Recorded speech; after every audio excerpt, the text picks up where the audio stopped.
Welcome to the Restitutor Orbis channel. Thank you for joining me today. We'll be looking at Visions of the Old World and Tartaria, Year Unknown. I was asked a couple questions by a few viewers about how could we possibly know what the Old World or Tartaria really looked like. We have buildings here and there, we have larger buildings in the cities, we have some smaller buildings in the smaller cities and the towns and the rural areas that seem to have survived. But how do we really know what the Old World in Tartaria looks like? Why is it important for us to have a vision of it? Do we have artistic renderings that we could use to get an idea of what it looks like? Is there a way that we could look at our current buildings to glean some sort of understanding of what this old world or what our world used to look like? Because we use the same principle when it comes to envisioning what the world looked like before in our mainstream understanding of it. We use computer renderings to understand what the world looked like a million years ago when we supposedly had dinosaurs roaming the world. But how could we use it to get an idea of what Tartaria in the old world looks like? Well, believe it or not, there is actually a way that we can do this, and we're going to explore that in this video. You may have seen this picture before. This was a picture that was supposedly compiled in the late 19th century, in the 1880s. I believe the date on it is 1886. And this is titled A Diagram of the Principal High Buildings of the Old World. Interesting, isn't it? They called this a diagram of the principal high buildings of the Old World. Now, there's several things when we look at this picture that we could consider. Yes, we have some of the higher buildings, and at that time, the highest building or structure was supposedly the Washington Monument, which itself has a very interesting construction history, and not to mention two unique tones of granite, and also a lot of questions about its origin that has been covered extensively by other researchers. And this channel may well be diving into the Washington Monument and Washington, D.C. as a whole, because it's a very interesting place. But back on this current topic. We see that this seems to be a compilation of structures, but it's not just the highest structures. For example, towards the bottom, you see all the columns. We have Trajan's column right here, and I point out Trajan's column because I featured that in a comparison with the Iowa Soldiers and Sailors Monument in Des Moines, Iowa, because the Iowa Soldiers and Sailors Monument appeared just like another column, and it was actually taller than Trajan's column. And it was built, supposedly, only 10 short years after this picture was compiled. When you study all the structures in this picture, you have to wonder, why do they have the shorter structures that aren't even close to being the high buildings of the old world? You'd think they could just compile the grand cathedrals, Cologne, the pyramids, St. Paul, and what have you. Put it all together, and there you'd have a good diagram of the tallest buildings. This seems very, very busy, and it is an amazing list of buildings when you look at the bottom. But you have to wonder, was there some other reason for doing this? Was there some other reason for compiling this? Were these buildings that they were simply marking as buildings from the old world?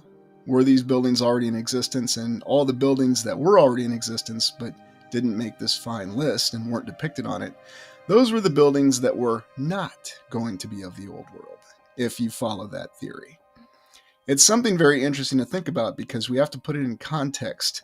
What would be the point of compiling a picture like this? It's beautiful, and it definitely gives you an idea of all the buildings together. And I've heard of more than one commenter stating that when they've seen this picture, they ask, well, what capital city is this? Or where in the world is this? Well, this is everywhere in the world. This is the entire old world, supposedly. But it's an interesting picture, and it brings up many interesting ideas. But I think the most important questions we have to ask revolve around, what was its true intention, and what can it tell us about the past, that which we understand of it? And does it give us an initial vision of the old world in Tartaria? And I would say that yes. Inadvertently, it does give us an idea of what a true old world Tartarian or old civilization city could have really looked like. The splendor, the grandeur, the remarkable artistic beauty, every single one of these structures that you look at is just awe-inspiring and remarkable and is world famous. And there's a reason for that. As we go forward, I want you to remove all concepts you think you already know about these buildings. Forget what we think we know. We're going to try an experiment here. We're going to look at some buildings. There's going to be some artwork. There's going to be pictures of actual buildings. But when we do, we're all going to forget the location of the building. We're going to forget what nation state the building is located in. We're going to forget what culture the building is associated with.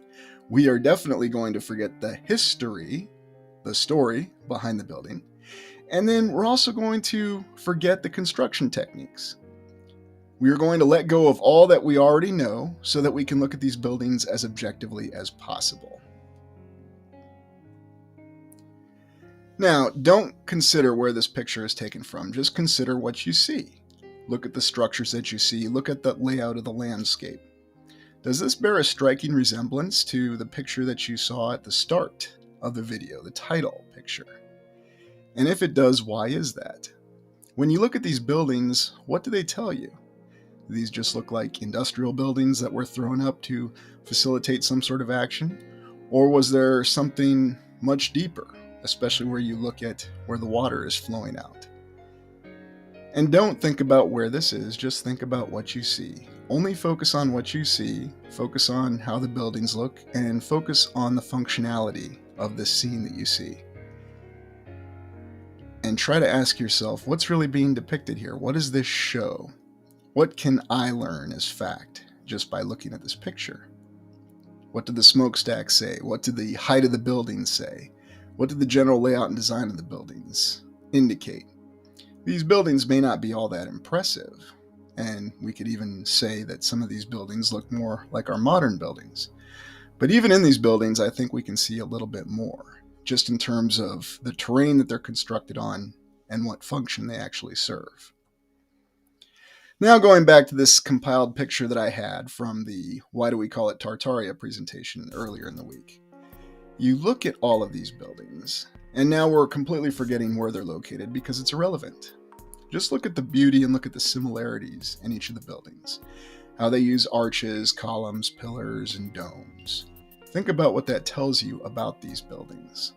We're not focusing on where they are. We're not focusing on what culture they're associated with, or what the nation state is, or what they even represent from the nation state. Just look at the actual building itself and look at what that story tells you about each of these buildings, and think about what it would look like if you were in a city where all these buildings were together and that's all you saw. What would that tell you about that city? What would it be like to walk around that city and see that every day? Now, yes, we have the Royang Hotel here pictured, and it's interesting to me that they say it's one of the 20th century's greatest architectural failures. And I don't know why they consider it a failure. And you may know where this building is, but again, just let go of that. I only named it because it's hard not to know this building, and if you don't know this building, here are some other images of it. It's basically a giant three-sided pyramid-like building that towers over the landscape. Again, we're not concerned about where this building's located. We're not concerned about the construction techniques. We're not concerned that somehow, for some reason, they consider it a failure, even though if somebody built this building, they managed to build this building and it is standing. I consider that a success. It's just remarkable when you think about that overall.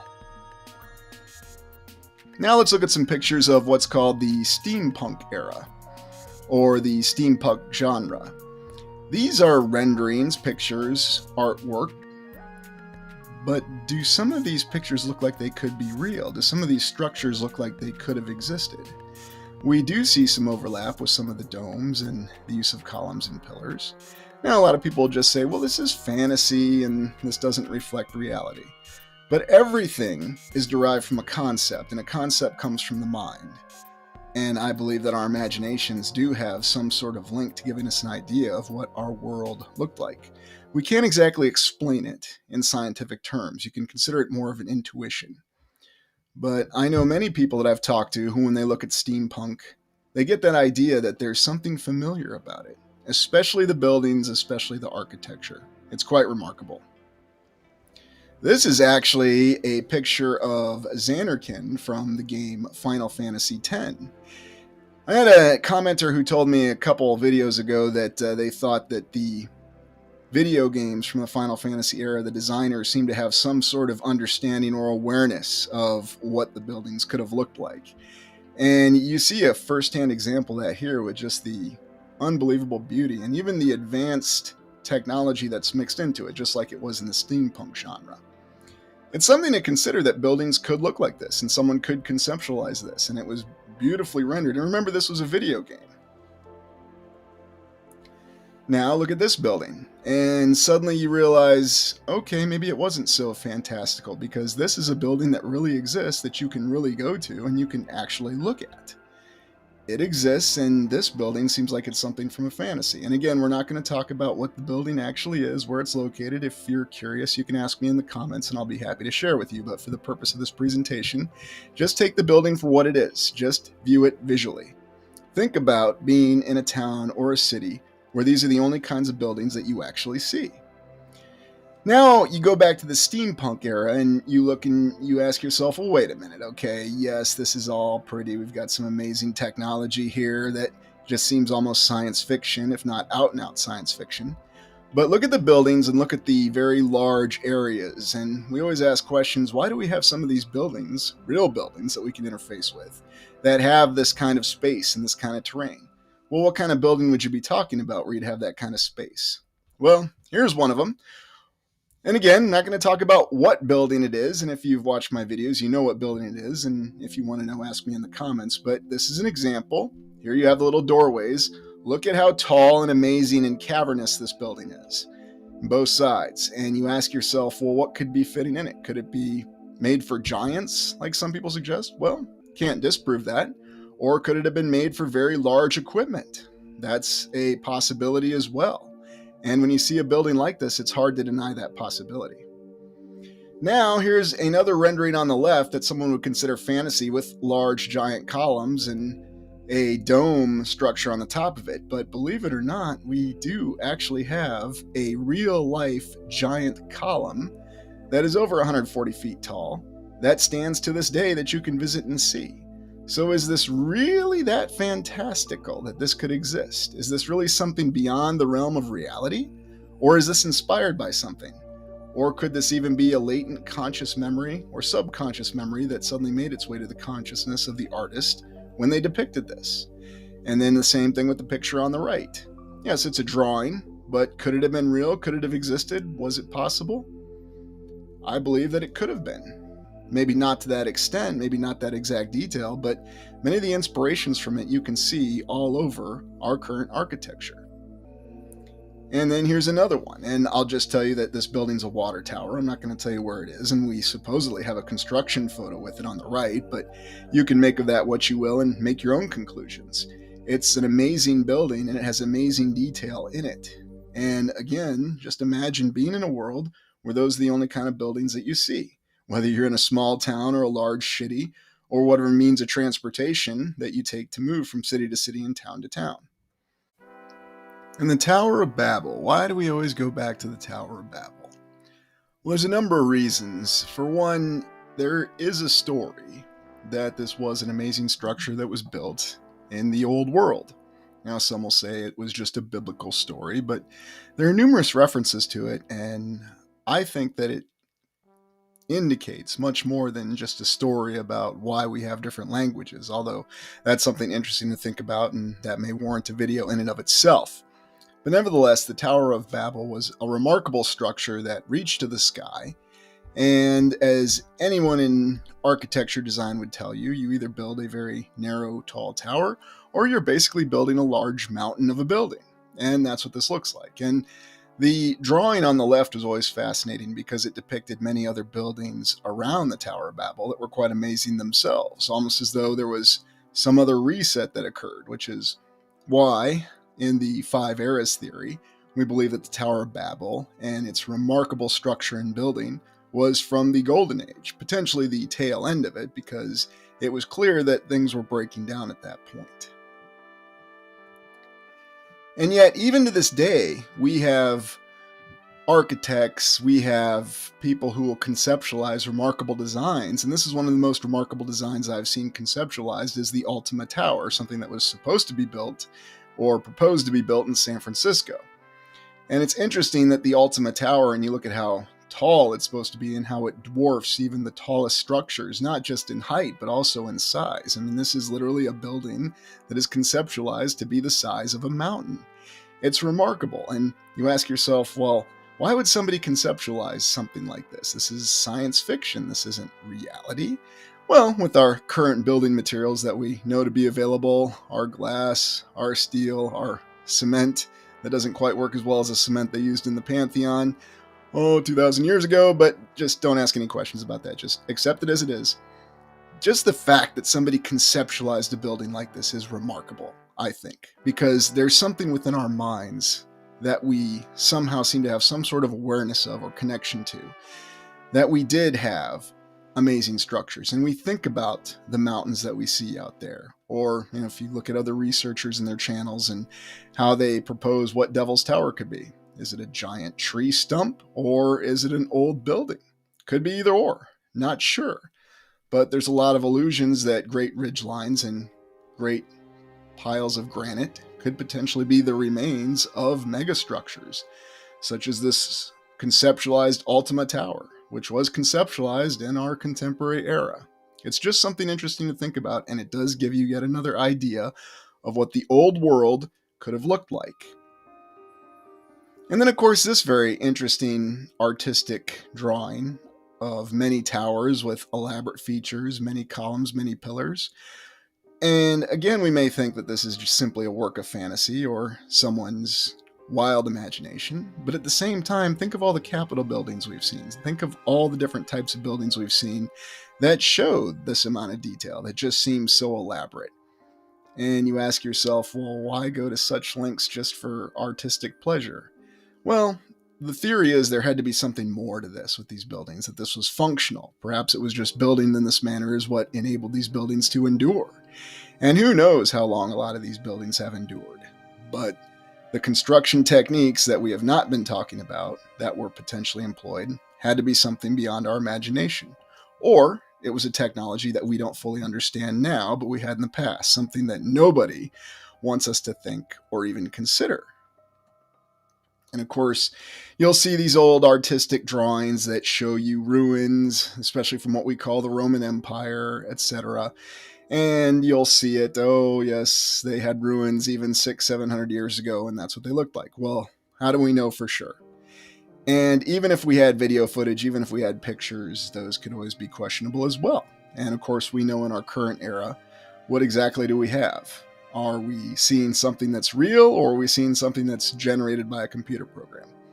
It's one of the reasons why in my explorations, I always try to show buildings that truly exist, that you can go to and visit yourself, or I either try to use things that I know are real and combine them with things that I know are artwork that are produced by human beings. I think that's important, that the creative idea of what you see came from the mind of a human, because I believe that is the connection that we have to tap into if we're going to get an idea of what the visions of the Old World and Tartaria could truly be. And then, of course, again, another conceptualized art of Rome. But again, we've seen all these details all over the place. And it's something that we need to continuously be aware of when we're doing our studies on these buildings. Just the similarity. And yet we're supposed to believe our accepted story that there was 1,000 years between some of the construction of these buildings. And yet, just by happenstance, they look so remarkably similar. I was shocked when I compared those pictures from the Iowa State Capitol in Des Moines to Trajan's Column in Rome. They really could have been on the same block. It was just remarkable. Yet there was over 1,500 years between the construction.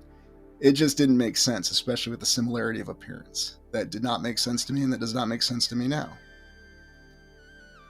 This is the classic picture where you see that someone has built a modern building, and we're not concerned about what the building is or where it is. Again, if you're curious, ask me in the comments. But I want you to look at the rock structure around the building, and I want you to look at the horizontal lines, and I want you to think about what we were discussing with the larger buildings that may have existed in the distant past. You almost get the impression that this building is constructed here to draw attention to it, and yet to take attention off these amazing lines here in the rock. Now, of course, we'll be told these are erosion lines, It's natural wind and water erosion over a period of 1,000, tens of thousands, millions of years. Okay, fine. If that's what you want to believe, that's all right. But for me, it's hard to ignore just the lines, the vertical and horizontal lines that indicate that these potentially could be blocks. It almost looks like there is an old structure around this new modern structure that looks like it was just utterly glorious and remarkable. If it's just rock, well, then it's very pretty rock, and yet at the same time, it somehow almost has a artificial nature to it. It's hard to explain, but we see this in so many different places that we look. Last but not least, I just wanted to pull off 5 examples of the top 10 most beautiful buildings ever, and this was from the website www.enjoytravel.com. And it's interesting that all top 10 of those buildings were all Old World buildings, and the 5 that I'd featured here are most certainly Old World buildings. And it's just remarkable. And number 1, as I'm sure you can guess, and we'll drop our pretenses of pretending we don't know, the Taj Mahal. And you know when the Taj Mahal was built, and it's a remarkable structure, and it looks beautiful and pristine to this day. I think it's also very indicative of what our reality is, that in this travel website that we know is merely focused on an objective evaluation of beauty, the buildings they selected as the most beautiful buildings ever built were all Old World buildings. Is that a coincidence? Or is there a reason for that? When you look at that, that is how you achieve visions of Tartaria and the Old World. Well, thank you for joining me today. Remember, ask questions, explore yourself, and you'll restore the world. Please like, comment, and subscribe.